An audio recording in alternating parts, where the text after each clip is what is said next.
सोलापूरची जनता आता भारतीय जनता पक्षासोबत आहे आणि प्रचंड मोठा विजय भारतीय जनता पक्षाला येणाऱ्या 15 तारखेच्या निवडणुकीमध्ये मिळेल. सोलापूरमध्ये प्रचाराला आता अवघे 1-2 दिवस शिल्लक राहिलेत आणि पालकमंत्री जयकुमार गोरे प्रचाराचा झंझावात करतायत. पालकमंत्री जयकुमार गोरे आपल्यासोबत. भाऊ, खरं तर पायाला भिंगरी लावून फिरताय. कशा पद्धतीचं वातावरण सोलापूरमध्ये पाहायला मिळतंय? काय परिस्थिती सध्या आहे? प्रचंड मोठा उत्साह सोलापूरच्या मतदारांच्या मध्ये आहे आणि सोलापूर शहराचा आपण कानोसा घेतला तर आपल्या लक्षात येईल की सोलापूर शहर भारतीय जनता पक्षासोबत आहे. इथला मतदार भारतीय जनता पक्षासोबत आहे आणि या शहरातल्या नागरिकांचा विश्वास आहे. केंद्रामध्ये मोदीजी, राज्यामध्ये देवेंद्रजी आणि सोलापूरमध्ये जर आपल्या शहराचा विकास करायचा असेल, शहराला समृद्ध करायचं असेल, शहराचा IT पार्क करायचा असेल, शहरातलं एक रोज पाणी शहराला द्यायचं असेल, या MIDCचा विस्तार करायचा असेल, वस्त्रोद्योगाला चालना देण्यासाठी अनेक सोयीसुविधा आणि सवलती देण्यासाठी सरकारचा भक्कम पाठिंबा पाहिजे असेल तर आपल्याला भारतीय जनता पक्षच हे सगळं करू शकतो. हा विश्वास आमच्या सोलापूरच्या जनतेला आहे. पण जनता भारतीय जनता पक्षासोबत आहे. काँग्रेसचे प्रदेशाध्यक्ष हर्षवर्धन सपकाळ आज सोलापूरच्या दौऱ्यावरती अनेक आरोप केलेत भाजपवरती, विशेषतः बलात्कार जनता पार्टी अशा पद्धतीचा आरोप भाजपवरती ते करतात.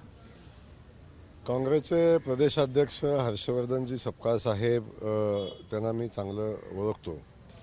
अलीकडं त्यांच्या डोक्यावर थोडा परिणाम झालेला आहे आणि त्यांना उपचाराची आवश्यकता आहे.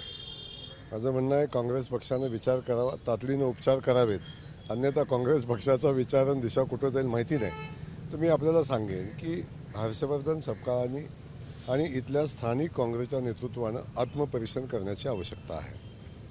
ज्या शहरानं राज्याला नेतृत्व दिलं, या शहरानं मुख्यमंत्रीपद भोगलं, या शहरातल्या जनतेनं काँग्रेस पक्षाला 25 वर्ष महापौर दिला आणि असं असतानासुद्धा या निवडणुकीत काँग्रेस पक्षाला 102 उमेदवार मिळाले नाहीत. महाआघाडी केली तरी काँग्रेस पक्षाला उमेदवार मिळाले नाहीत. काँग्रेस पक्षाचे जवळजवळ 80% नेते सगळे सोडून पक्षाला गेलेले आहेत आणि काँग्रेस पक्षापुढे कुठलं विजन नाही आहे, कुठला जाहीरनामा नाही आहे. तर जाहीरनाम्यात एका गोष्टीची आवश्यकता, खरं तर मी पाहिलं पण जाहीरनाम्यात एक गोष्टीची आवश्यकता आहे की काँग्रेसच्या खासदार ज्या कायम सातत्यानं विमानाने फिरतात आणि तिथून दिल्लीतून मतदारसंघ ऑपरेट करतात, त्यांना जनतेची मागणी आहे की जाहीरनाम्यात पहिलं काय असावं तर आमच्या खासदारांनी जनतेमध्ये यावं, कार्यकर्त्याचं म्हणणं आहे आमच्यामध्ये यावं, आमचं ऐकून घ्यावं आणि शहराच्या अडचणी समजून घ्याव्यात. हे पहिलं जाहीरनाम्यातलं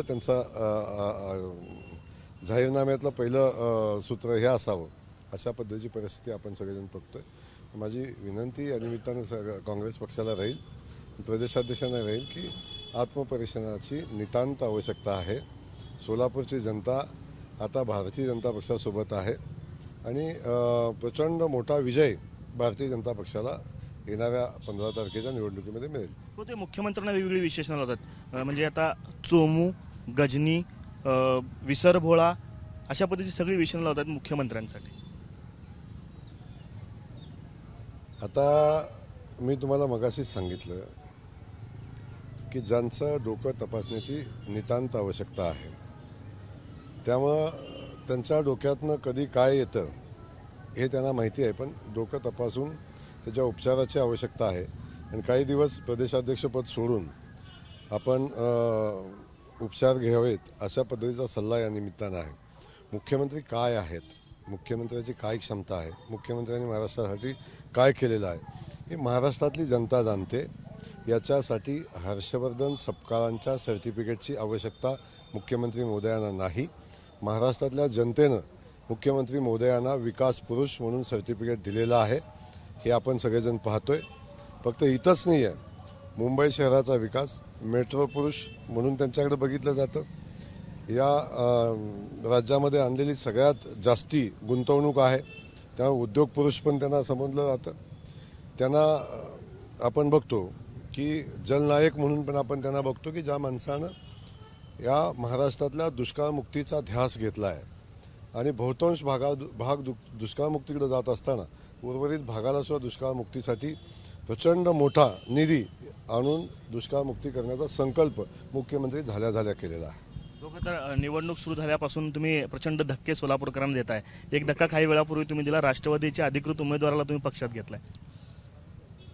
मी आपल्याला हेच सांगतोय की सोलापूर शहरामध्ये भारतीय जनता पक्षाची लाट आहे आणि ह्या लाटेमध्ये आमच्या विरोधात निवडणूक लढणाऱ्या लोकांनाही कॉन्फिडन्स आलेला आहे की आता आपला पराभव निश्चित आहे.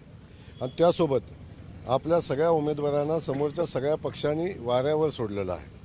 काँग्रेसच्या पक्षाच्या उमेदवाराला कोण विचारायला नाही, नेता प्रचाराला नाही, इथल्या खासदार कुठं आहेत सापडत नाही. राष्ट्रवादी काँग्रेस पक्षाची अवस्था तीच आहे. कुठलाही राज्यातला नेता इथं आला नाही, त्या उमेदवाराच्या पाठीशी उभा नाही. तेव्हा ह्या सगळ्या उमेदवारांना पोरकं वाटतंय. तेव्हा भारतीय जनता पक्षच आपल्याला न्याय देऊ शकतो. भारतीय जनता पक्षासोबत मुख्य प्रवाहात येऊन आपण शहराचा विकास करू शकतो. त्यामुळं अजितदादा गटाचे जे तुषारजी जक्का म्हणून जे उमेदवार आहेत त्यांनी आता भारतीय जनता पक्षाच्या उमेदवाराला पाठिंबा दिला आहे आणि भारतीय जनता पक्षामध्ये प्रवेश पण केलेला आहे. हो, पण परिस्थिती अशी निर्माण झाली की आता समोर विरोधकच कोणी राहणार नाही. लोकशाहीमध्ये विरोधक असणं फार महत्त्वाचं असतं, पण अशानं लोकशाहीमध्ये विरोधकच उरणार नाही अशी स्थिती होईल असं वाटत नाही आपल्याला? नाही, लोकशाहीमध्ये विरोधक असला पाहिजे आणि ते काम इथल्या खासदार आमच्या दिल्लीत बसून करतायत.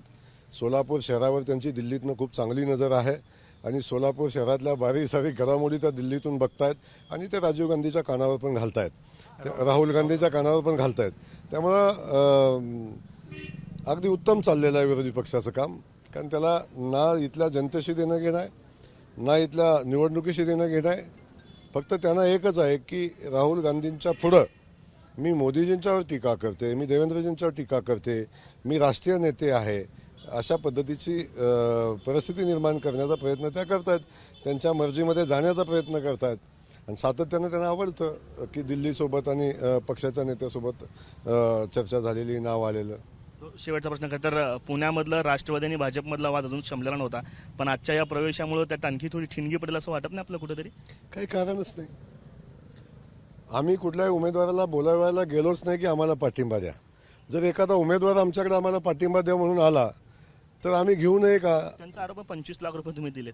कोणाचा? राष्ट्रवादीचा आरोप आहे की 25 लाख रुपये तुम्ही त्या उमेदवाराला कोण आहे तो देतायत. आरोप राष्ट्रवादीचे जे सगळे प्रवक्ते आहेत काँग्रेस. अरे राष्ट्रवादीला प्रवक्ताच नाही या शहरात. राष्ट्रवादी आहेच कुठं इथं? कोण बोलणार 25 लाख दिले आणि 25 घेतले? त्यामुळं 25 लाख देण्याची आवश्यकता नाही. आपण तपासून बघा. जो उमेदवार आहे तो कासावीस झालेला होता.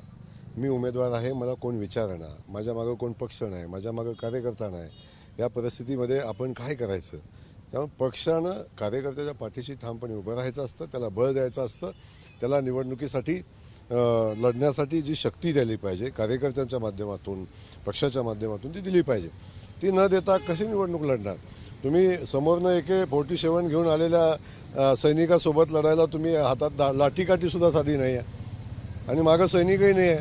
अशी परिस्थिती आहे. तेव्हा आपण समजून घ्या लोकांची मानसिकता काय, उमेदवारांची मानसिकता काय. उमेदवार कासावीस झालेला होता आणि त्यामुळेच त्याने थेट भाजपमध्ये प्रवेश केला अशा प्रतिक्रिया जे ते पालकमंत्री जयकुमार गोरे या निमित्तानं देतात आणि सोलापूरच्या विजयाची खात्री देखील त्या निमित्तानं बाळगतात. कॅमेरा पर्सन अयुब कालगीसह आफताब शेख, ABP माझा, सोलापूर. ABP माझा, उघडा डोळे बघा नीट.